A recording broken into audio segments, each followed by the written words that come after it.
Well, welcome back to the Dare to Be Great, Dare to Be You podcast. My name is Sean Langwell, and I am your host. And if you like honest, vulnerable, and real stories about what it takes to not only become great, but self-confident and bold enough to be yourself, then this show is for you.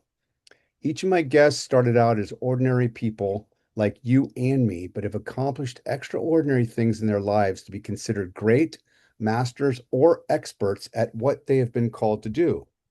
Join me each episode for inspiring, encouraging, and meaningful conversations with diverse people from all walks of life and industry.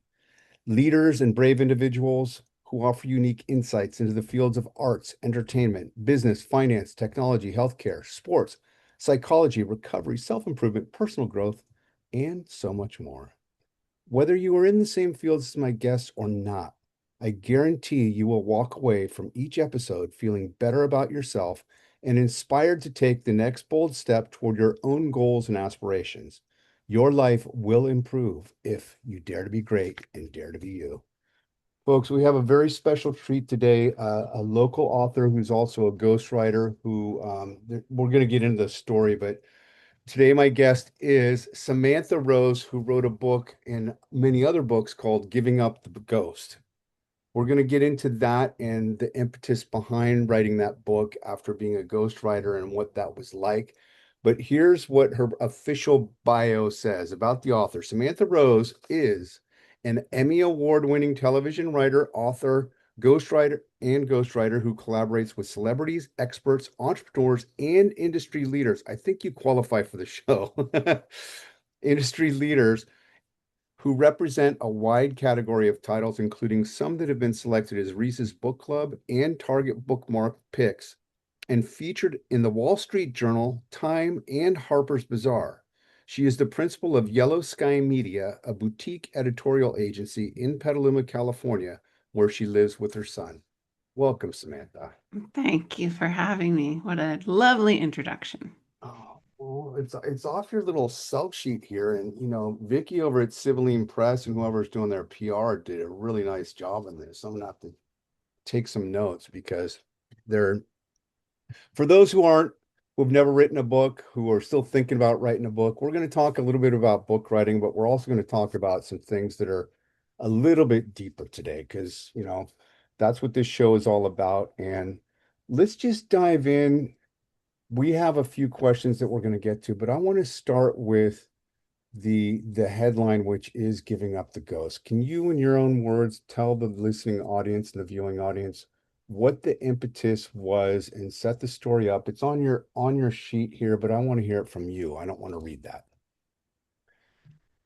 Giving Up the Ghost is a memoir.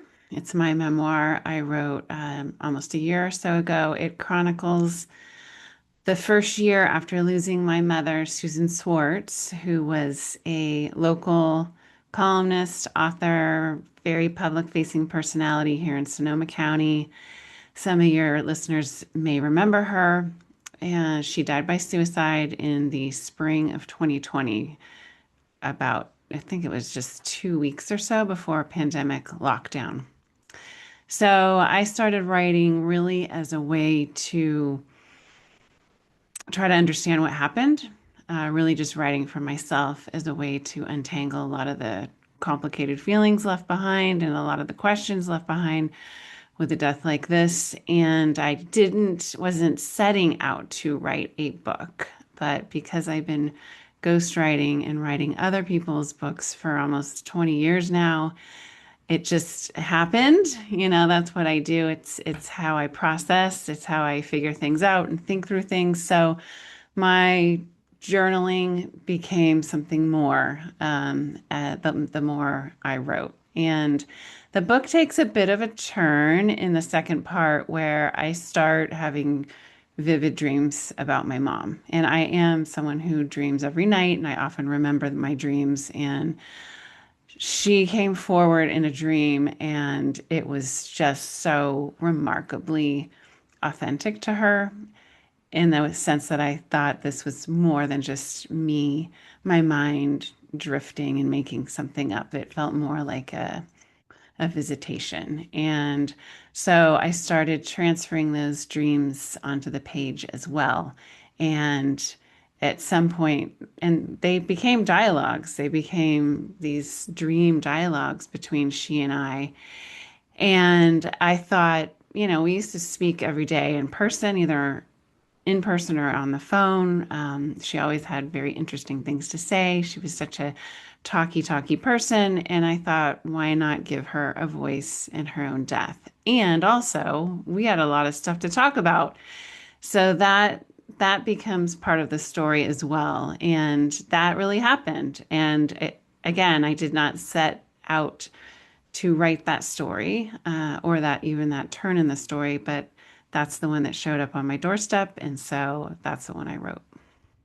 And I appreciate you sharing it. And that's where I really wanted to hear it from your words because I could do it a little bit of justice from the bullet points, from the PR and all that. But what you described there, Samantha, is not unique to us. And I say us because I did the same thing when I wrote my first book. It was a dream that came to me clear as day. It was my deceased brother saying, "Bro, you need to tell our story." And I'm just going to leave that there.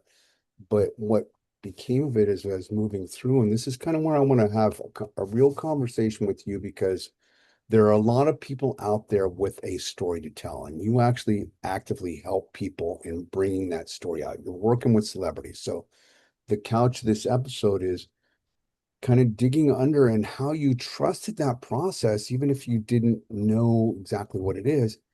What was it like? Was it weird at first? I mean, or did you totally accept it and say, "Hey, I got to run with it"? Because people are all over the map on how they respond to a dream like that, especially in a crisis situation of a deceased parent or relative who committed suicide. The first dream that I had, like I said, felt so much like my mom that the next day it just kept following me around. I kept thinking about it. And at Hmm. some point I think I said out loud to her, and I write this in the book, is if that was real, if that was really you, then come back. Bring it. And so I start inviting her back into my dreams. And part of my history with ghostwriting is that my first client, the first person I worked with, collaborated with as their ghostwriter, was a intuitive medium, a woman named Rebecca Rosen, based out of Denver. She and I have now collaborated on 4 books. And so I have a history and an understanding of the afterlife, the invisible world, or however we want to call it. I'm not a medium. I had never done automatic writing, which I think is what I was doing, um, and is a form of ghostwriting in a way. We can talk about that. But I'd certainly been introduced to the possibility that we can communicate with our dead loved ones. So I was open to it. I was no longer skeptical of it. I'd written with a medium about this, but it had never happened to me. And so there was a part of me that thought, is this really real? Or is Yeah. this me making it up? Is this me just wanting so much to still communicate with her? And if this actually becomes a book, what are people going to think? And so all of those doubts Hmm. definitely creeped up. And ultimately, I decided to just keep writing because it was helping me to answer a lot of those questions left behind. It was helping me to develop more, eventually, to develop more compassion towards my mom. And ultimately, it was healing. So I thought, I'm going to do this because it's helping me, and we'll decide later if the rest of the world thinks I'm nuts. But bravo to you for trusting the process and thanks for the backstory on it too, because I think for my own stuff and perhaps some of the listeners out there, it comes back to we all have a story to tell. We all have hundreds of stories, more stories than Matthew Felix was a guest of ours at the 2024 and 2022, right in the middle of the pandemic, Sonoma County Writers Conference, not 2024, but 2022.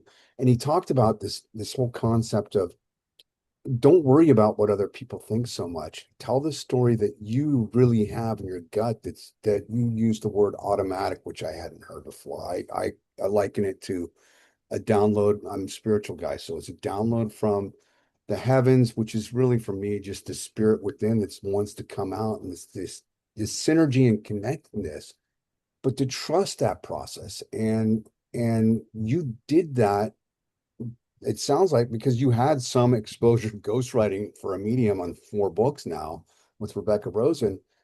So that gap, if you will, of can I do this? Is this real, or is this going to be super freaky, weird, woo-woo, voodoo BS, which some people will think, or is this real for me because it's so vivid? Talk a little bit more about that, because it sounds like you didn't take a whole lot of second guessing on your part. You knew you needed to do it. I knew I needed to do it, and I think I was just so hungry for um, to communicate with her. Initially, I was really angry. I think Mhm. this is a lot of this is common with a lot of survivors of suicide. And I was really mad at my mom, and I had a lot of guilt around that initially. But the truth is, that was my predominant feeling was anger. And so I felt very compulsion to speak with her and for her to speak with me. And so maybe that overrode some of my hesitation. But I think what you're talking about is I have training. I have 20 years of ghostwriting under my belt and a lot of what I do with clients who are still living is what I ended up doing in this. The process was similar in that I I got quiet. I sat down to my laptop. Um, I need to often really to focus in. I need my all the external noise to be quieted down. And I get sort of in a meditative state, I guess, just hyper focused, and I ask a question. And with living clients, that's often we're on the phone and I interview them and I listen for their answer, not only what they say, but I listen for the subtext, what they're holding back, what their tone, their hesitation, all of it. And I've just been doing that for so long now. I think that that helped in this process and that I came to the page with questions for my mom and I allowed them to come through.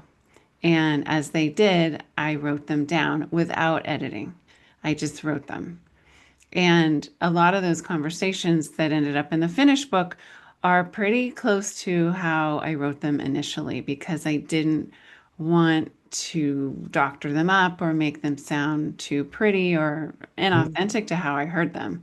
And I really tried to maintain that clarity of that voice that came through in those initial writing sessions.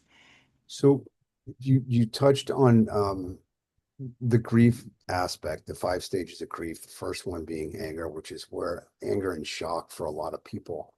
Was this this journey of writing the book could be very cathartic, and I'm relating it just because my experience of writing my memoir was the hardest thing I ever did in my life. And we're going to interject this here because it's totally appropriate to what we're talking now. When I first met my wife, Christy Langwell, she had always admired your mother to no end, had a post-it note. She was the inspiration that she wanted to be like Susan.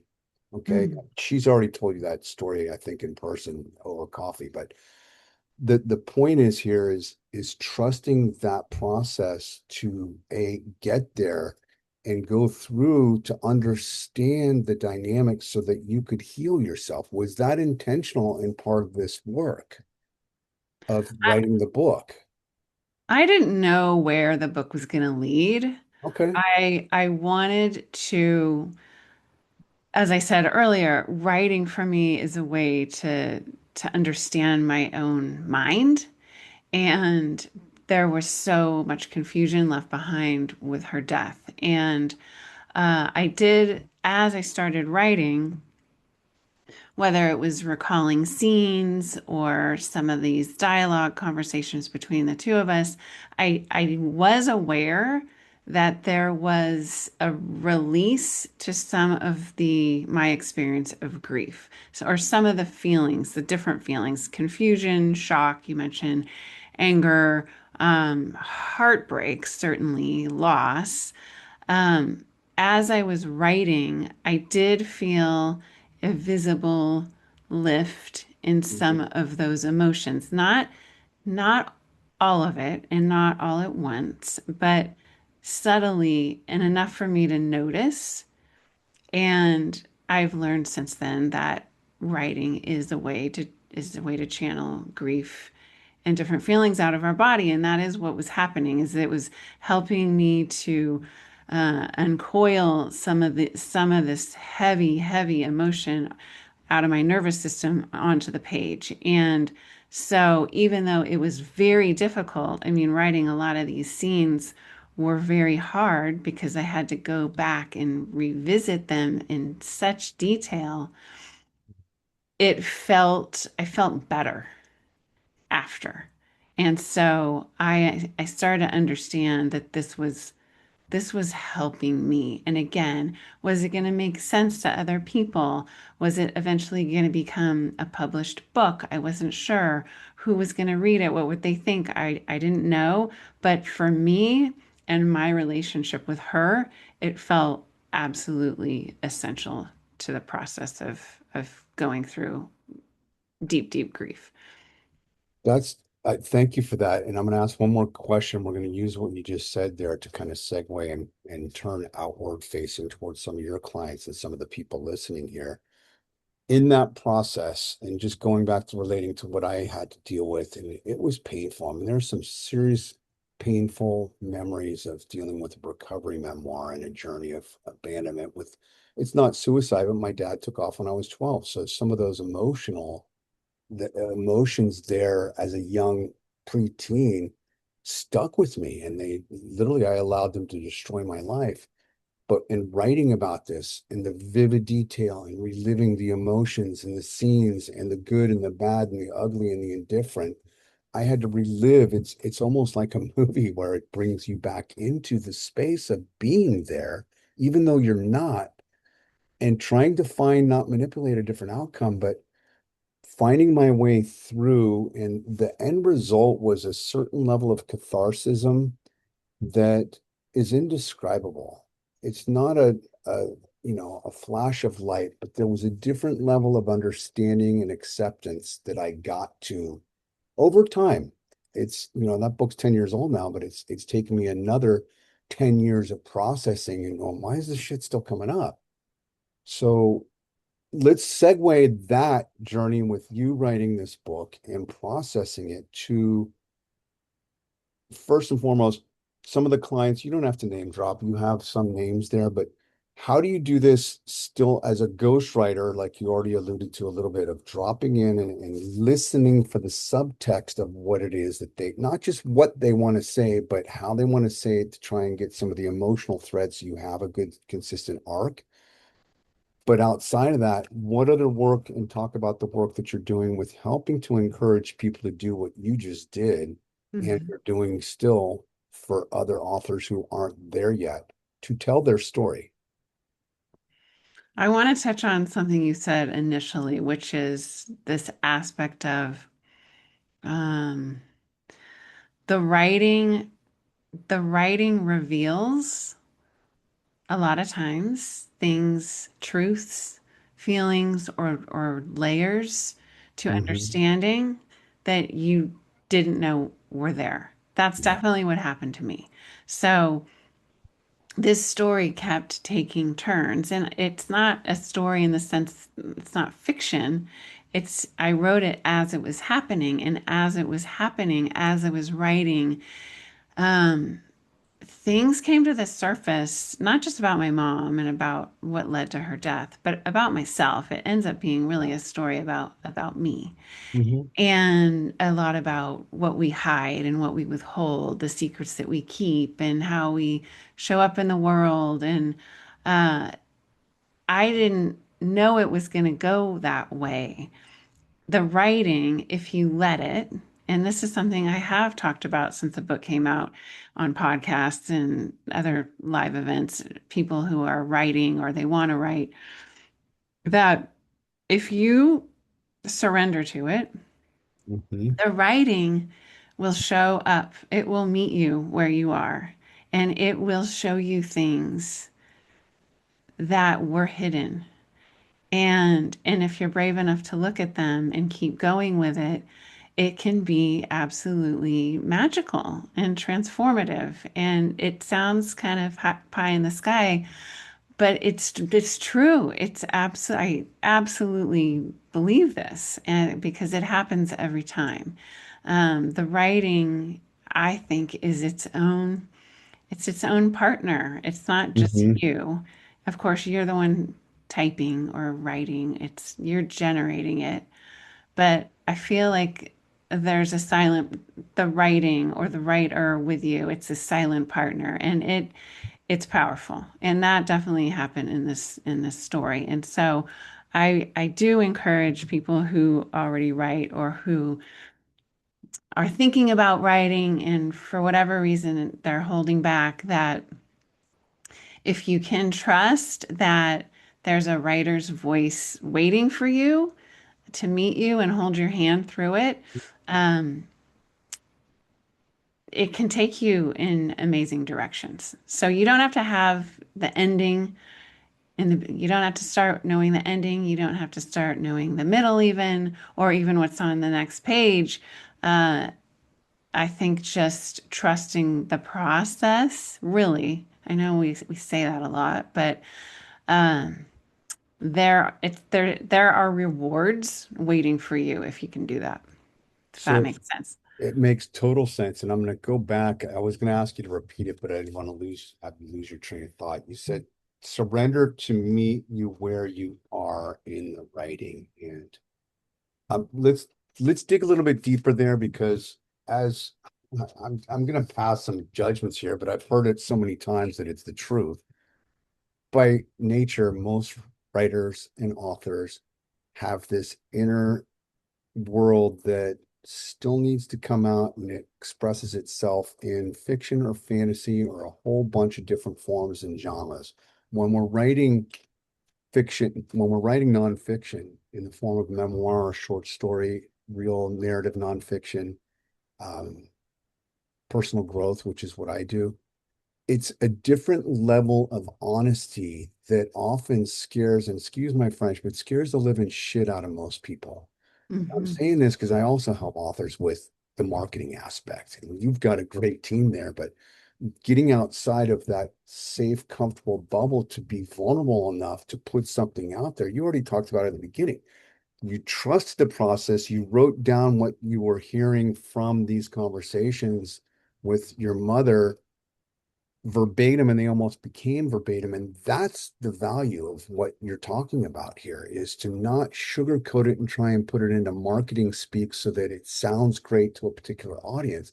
The truth is really what I feel personally, and it's just my own personal opinion, is what people are craving the most. Hmm. And what you're talking about here and where I want to go with this next is giving people permission to trust the process and let go of the crap of what they're going to do with it, of how the story is going to begin, the middle, the inciting incidents, all of that. Focus each step along the way on what's right in front of you and what's showing up as this authentic download, whether it's fiction or not. And I think you are much more qualified than anybody I've talked to speak to that as a ghostwriter, because for that sense of a voice from writing somebody else's, I don't know what that's like. I know what it's like for me, and that's what I'm true to. But use your experience for 20 years as a ghostwriter to help the writers who are out there who are agonizing over writing their memoir as a bridge to help them do it because you're doing it for other people. And now you get an opportunity here on this show to encourage those folks who are still sitting on the scary, shitty things that have happened in their lives because of whatever reason. But that story, if it's not released, is literally eating them alive. Mhm. And the liberation comes by actually, even if it's never published, getting the story out. Right, right. So many things to pick up on here. Sorry, I go all over the place. No, no, no. I wanna You picked up I on it, I think. I should have been taking notes, but no, let me try and answer because a lot of things were coming up. It is easier for me to be the ghostwriter Hmm. because to be the voice for someone else. And I write predominantly nonfiction, but I write narrative nonfiction, meaning I am writing in first person as my client. And Okay. so it often involves a lot of who they are and their backstory, whether they have a program or it's a business book or it's a self-help wellness book. There's always some amount of their own story woven within there. So it's easier for me to ask them the hard questions to pull out maybe the things that they're feeling afraid to talk about. When it came to writing my own, I realized, yeah, this is a lot harder. There's no one in front of me. It's just me. Am I really going to dare to say all the things? And what pushed me forward, I think, more than anything, at least initially, was that my mom, part of what led her to her death was withholding. So even though she was this very public person and very beautifully spoken and wrote about everything, when it came to her own mental health and her own struggle, she held back. She didn't tell the truth. So part of my mission, I guess, was to do what she did not do, was to tell the truth and to say all the scary things out loud. And when I started, it was about saying her scary stuff out loud.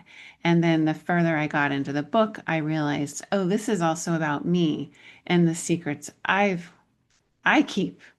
If I'm going to be upset with her or if I'm going to write about uh, how she should have said more, asked for help, spoken honestly, then I need to do the same thing. And so I made a decision at one point that if I'm going to do this, I'm going to just go 100% in. I'm going to just say it all. I'm just going to let it bleed out all over the page. And we will figure out later what we were going to do with this.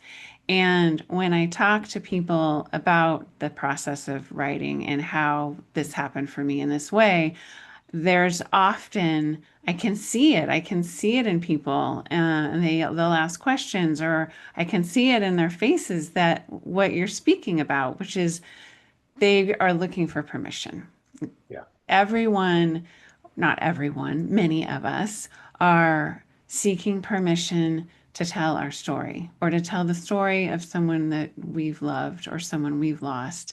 And we hold back because we don't want to come off the wrong way, or we don't want to say too much, or we don't want to upset people, or we don't want to make people uncomfortable. And I understand all that because I have done all that my entire life. And doing it differently has been liberating, to use your word. And it has inspired, I think, a lot of people to to say the hard thing, to just speak it. And the more honest and the more raw and the more rough edges around it that allow your you allow yourself, I think it makes the writing better, and it also just makes the story better. But ultimately, it's about us. It's about stepping fully into the truth of who we are, and whether that's writing about it or speaking it or channeling it in whatever way you do. I came to this late, I was on the cusp of my 50th birthday when my mom passed. And so I'm in smack dab in the middle of midlife now, right? And I'm Mm.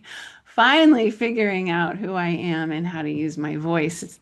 And, I came to it when I did, and it's not too late. And I just encourage all of us, women especially, so many of us hold back, um, to use your voice, to step forward and to say the thing, whatever that is for you.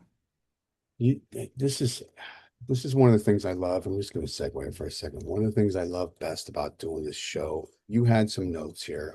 That's just a courtesy and also to help me try and stay on track. But where the conversations happen is in live real time of having this conversation that we're having. Have we ever met before in person? I don't think so. Uh-uh. I know of you, I know about you through indirect people, and yours and my ability to do what we're doing here right now and share it out there with the world is really the message and why I started this show, Samantha, is to give people permission to be themselves and to take a look back at the things that we do like about ourselves. Because as I write a lot of stuff on personal growth, I've lived and breathed that space for over 4 decades, and it's just in my DNA. It's how I'm wired. But because I've gone through so many progressions, I have to remember to come back to meet people where they are. And what we're talking about here right now is giving people those first initial steps to say it's okay to tell your truth. In fact, that's actually the thing that's going to help you move forward to acceptance and loving yourself a little bit more. And there's 101,000 other books out there that talk about self-love and letting the inner child out and voice and all of that. But permission, and the other word that kept coming up as I'm listening to you is mirroring. We are all mirrors. And what you're talking about here is you're reflecting back as a ghostwriter, but also with this story with the dreams from your mother, Susan, is you get a chance. It started as a story for her to capture her voice. And indirectly and through the process, you had that epiphany, if I hear you correctly, of holy shit, this is actually about me. Hmm. And that's the underlying inciting incident aha moment that I want to hear from you is how you help coach people through that to get there because you can't just my tendency, thank God I'm married to a woman who has taught me a whole lot more about empathy and compassion because my MO is to just go. It's like I got to figure it out. Let's go. I'm a guy, but it's not a guy thing. But being compassionate enough and empathetic enough to allow people to be where they are and make it safe. That's the key word. Safe enough to tell your truth on the page, whether or not you actually publish it. And I've talked to a few people in Redwood writers that are in this space because they've lived through some really hard stuff. And we get that. And it's not about showing up and throwing up to just barf and get it off your chest. Hmm. There has to be some meaning and purpose, not just for ourselves from a marketing standpoint, but the mirror that it becomes what we write and publish and share, whether in story or movies, becomes a mirror so people can see themselves in that story, whether it's fiction or nonfiction. Let's talk about that. Mm. Well, I have ghosted for people for 2 decades now, and a lot of what a lot of that has looked like is actually writing their books for them. Hmm. So working with them to pull out their story, but I'm doing the heavy lift. So I'm the lead writer. But so that's its own discipline.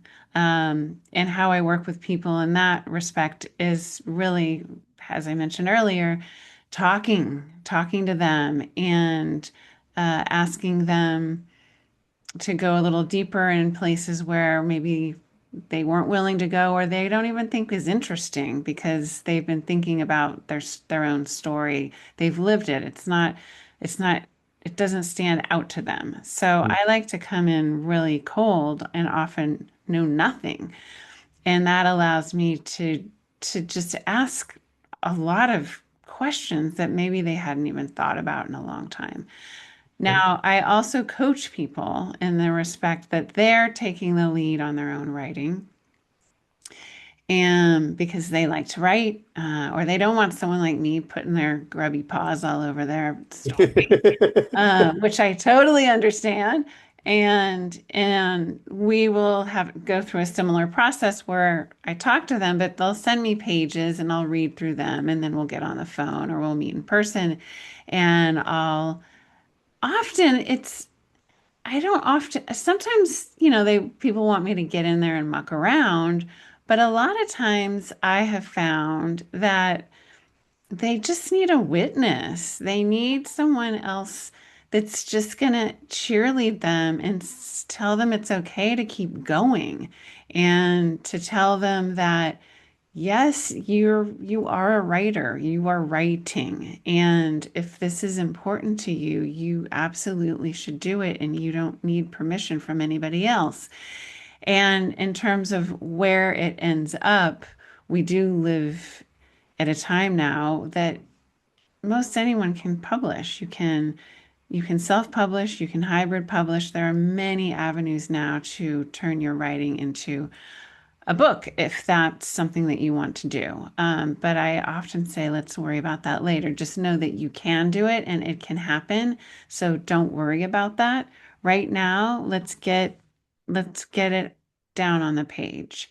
And that doesn't, people don't need to hire someone like me to do that, but I do suggest they find some kind of accountability person, whether that's through a group like Redwood Writers or it's your neighbor or it's someone that's always loved your writing, but have someone that's going to push you, set a deadline. I'm big on deadlines.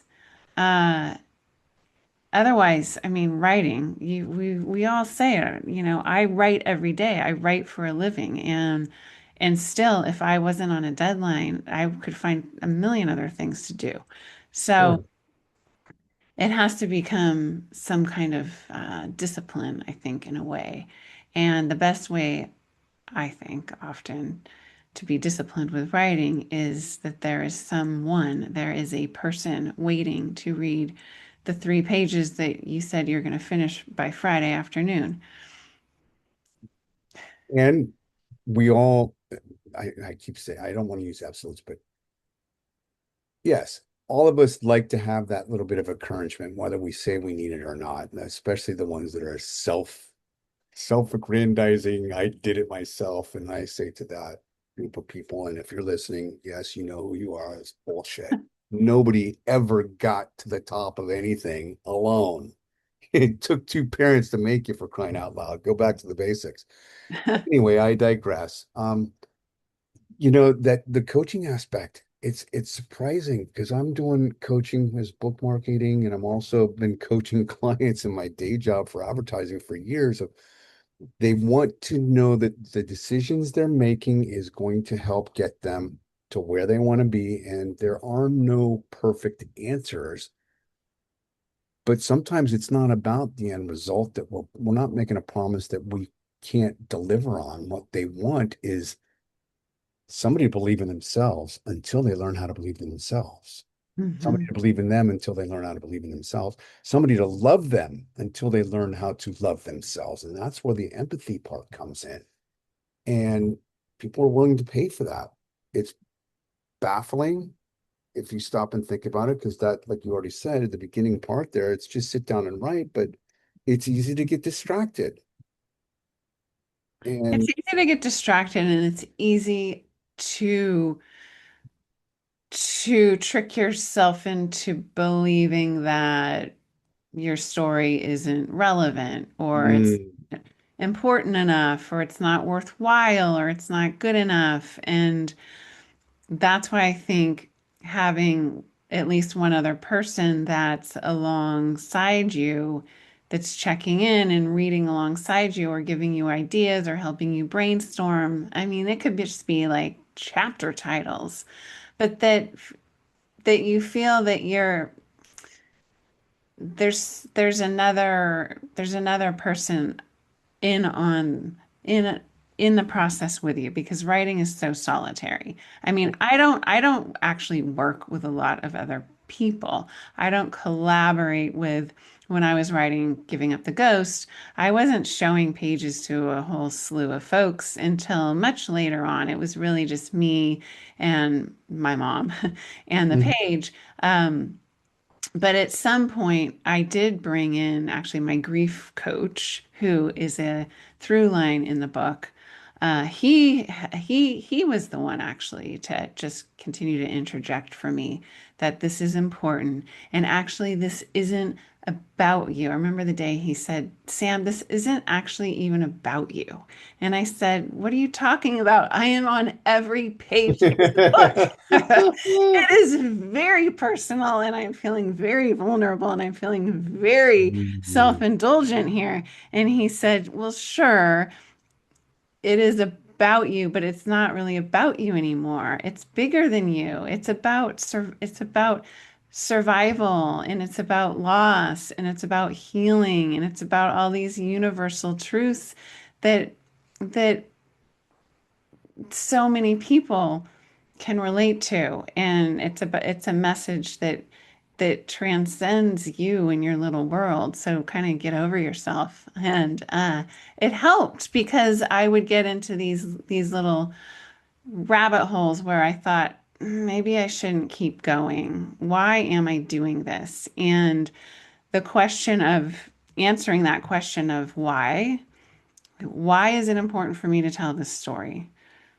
Answer that question for yourself. And there's no right answer, but have your why top of mind in those moments when you're falling and you're thinking it's not important and it's not worth your time.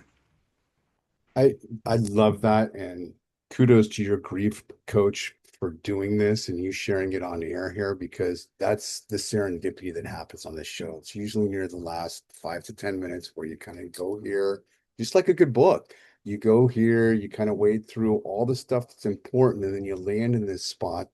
The words that you said, basically, however you said it, let your why be front and center. Basically, know what that is, but that's the catch 22 is you think it is all about you, and there's songs been written about that and come to mind. Don't you? Yeah, well, it is and it isn't.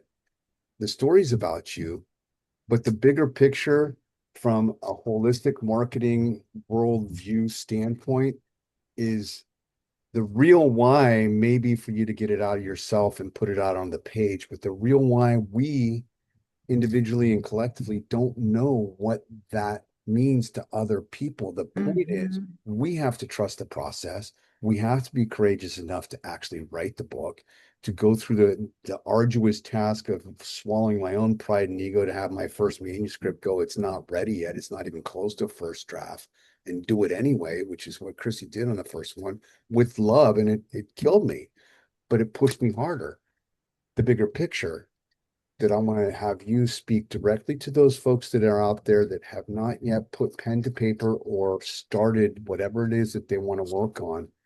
This is your opportunity to give them some free wisdom from you, not for self promotion, but you're entitled to have people come find you on how you can work with them. And this is the last 5 minutes for you to do that, and then we'll wrap up the show.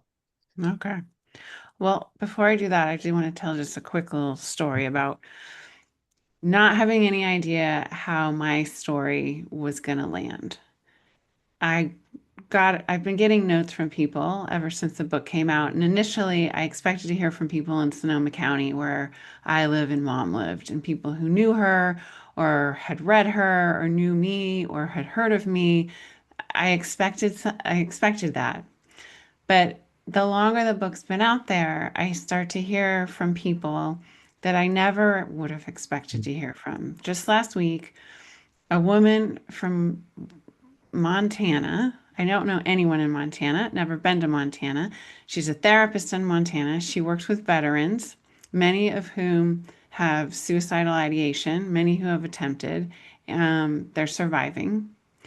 She read my book. She's recommended it to many of her clients at this point.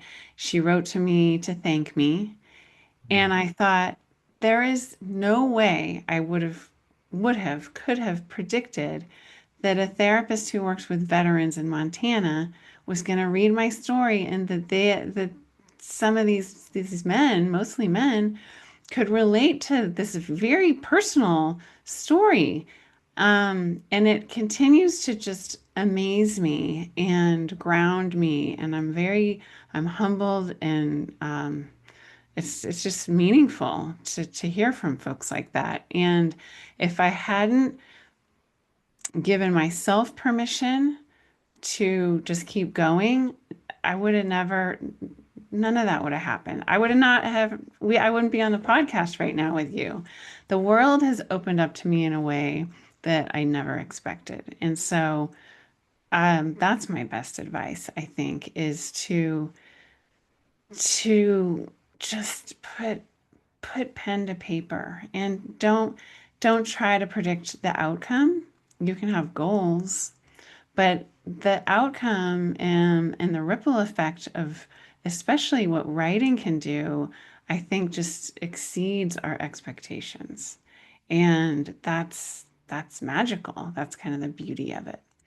And I would also say that the truth is more interesting than um, fabricated or what you said earlier, like sugarcoating it, dressing it up, making something look or sound pretty for the benefit of whomever.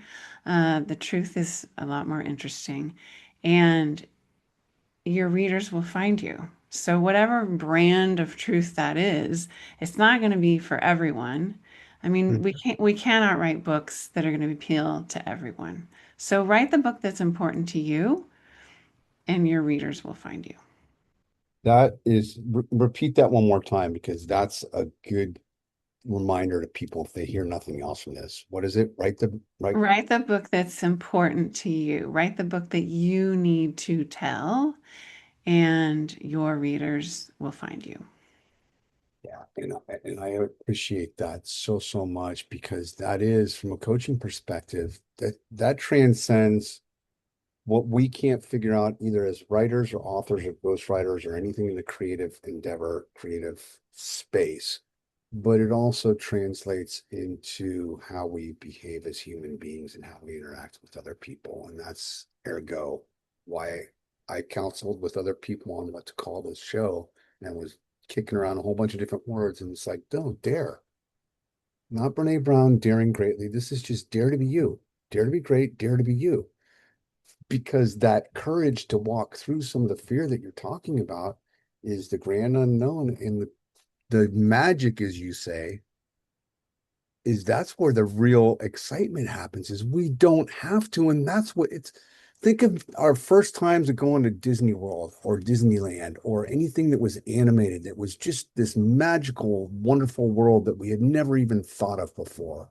And it brings us back to these magic spells. And then you've got Harry Potter and you've got all this different fictionalized stuff that is a mirror and a reflection for what we're trying to spend our entire lives figuring it out. And once we come to the table with a book in mind, I almost think that we have an obligation to not keep it to ourselves because that's selfish. That by choosing not to write what we are being called to write, we are actually doing the world a disservice. So, for Hmm. me, and you can add to this, to those out there who are sitting on a book and feeling blocked for 101,000 different reasons, write the damn book, Hmm. even if you know it's If bullshit. it's pushing you, Yeah, if you and feel pulled, right? we know the projects that are pushing us, and we know the projects that we are pushing, right? If it Hmm. feels like a force, then maybe that's not the one to work on. But if it's the one that's like waking you up at night and making you feel like, "God, I got to do this thing," that's the one to do. That's the one to give your energy and attention to. Because I can promise you it's not going to go away. It's going to keep It following you doesn't. around. And so that story that it wants to be told for whatever reason.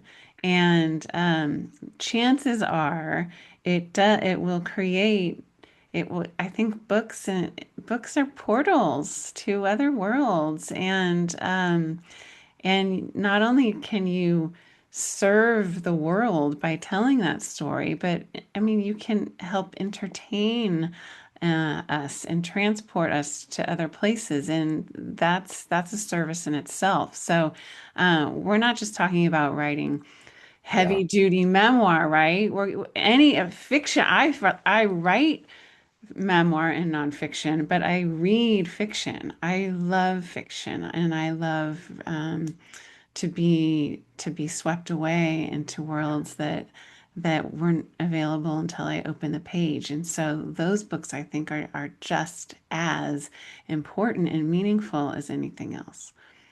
And thanks for bringing that back because in clarifying, I don't want people to get out there and just feel like, oh, I should do this. We have enough of that. But if it keeps coming up in a dream or a thought or like, oh yeah, I should do that, but no, I can find 101 other things to do instead of doing that.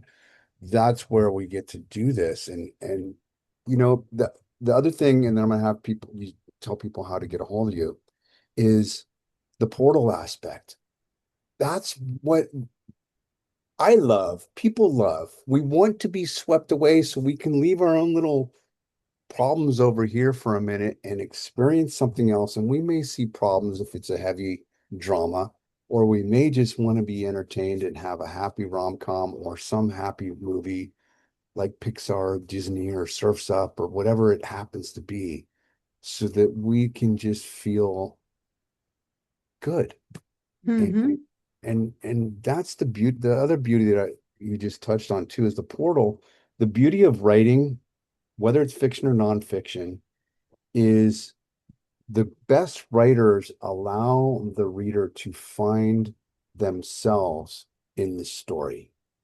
And those are the books that I've read that sit at the top of the bestseller list for year after year after year because they have this magic appeal to them that Hmm. connects to people. The authors, some people who read them weren't even born when the authors wrote them.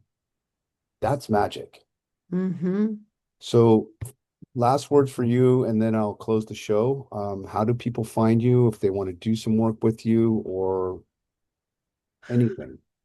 Thank you. Well, I can be found, my website is yellowskymedia.com. And a lot of the books that I've written are there, and a lot of the work I do is there. So that's a good way to find me. I'm also on Instagram at Samantha Rose underscore writer, and I post a lot of events there. And other than that, you can find me wandering around Petaluma.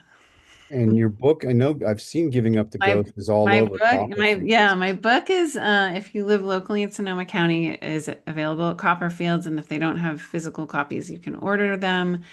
And then other than that, you can order from any of your favorite indie bookstores or online booksellers. Samantha, this has been a delight. Thank you for investing a little bit of time with me on this show, not for us, but for those that are listening in. And once again, this has been Dare to Be Great, Dare to Be You. If you have a dream, I encourage everybody who's listening to go pursue it. It may be a writer, it may be something more, it may be a singer, it may be an actor, it may be just being a better human being, but whatever that is for you, I encourage you to pursue it if it keeps nagging at you, like Samantha just said. If it keeps showing up, it might be time to pay attention to it. So this has been Dare to Be Great, Dare to Be You with another wonderful conversation with our new friend, Samantha Rose. Thank you, Samantha. Thank you.